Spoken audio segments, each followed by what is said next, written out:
Jangan terkejut dengan video sebentar tadi.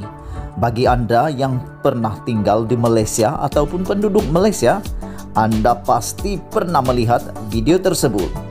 Kenapa RTM selalu tayang rajah seperti itu? Atau video seperti itu satu masa dahulu? Tentu ramai yang tak pernah tahu. Baiklah, kalau nak tahu, jangan skip-skip, teruskan habis menonton video pada kali ini. Satu ketika dahulu, sekiranya Anda membuka siaran RTM atau mana-mana siaran di kaca televisyen, Anda pada awal pagi sebelum ianya bermula, Anda akan melihat paparan video yang telah ditayangkan sebentar tadi dengan satu bunyi yang nyaring. Persoalannya, apakah paparan grafik tersebut? Apakah maksudnya dan apakah gunanya? Jawabannya ringkas, tidak. Ianya adalah cara pihak yang terlibat dengan penyiaran memastikan siaran yang dipaparkan terpancar di kaca televisyen seperti yang diingini.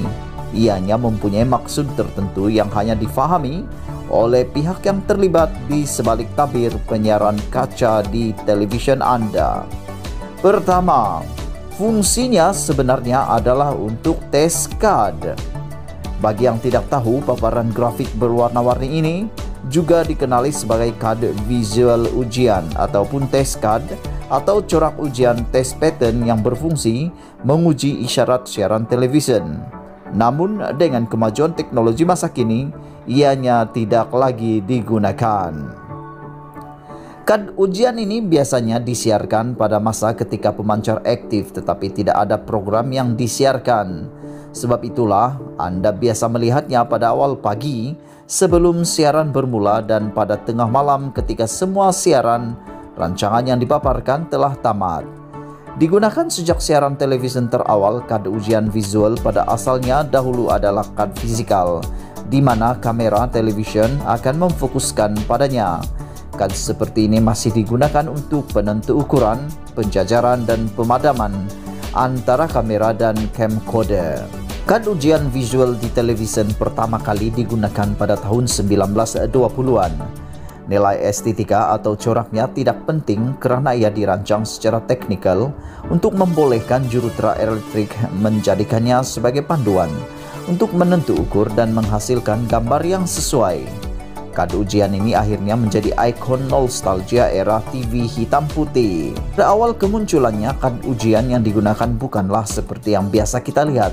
Sebaliknya, ia berbentuk bulat dengan corak oskiloskop di atas garisan grid segi 4 tepat. Fungsinya adalah memeriksa prestasi pemancar dan studio ke antena dan resolusi gambar.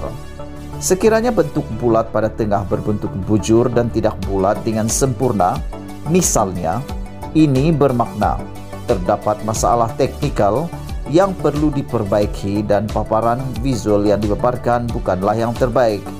Kad ujian visual awal ini sangat ikonik memandangkan terdapat lukisan lelaki Red Indian pada atasnya. Lingkaran seterusnya menunjukkan warna kelabu dengan kepekatan berbeza dan bahagian paling luar berwarna putih. Bahagian ini berfungsi untuk menguji kontras dan bayangan pada gambar yang dipaparkan. Dengan berpandukan kad ujian visual ini, penyesuaian secara berkala pada kamera dan monitor studio akan dilakukan sepanjang hari.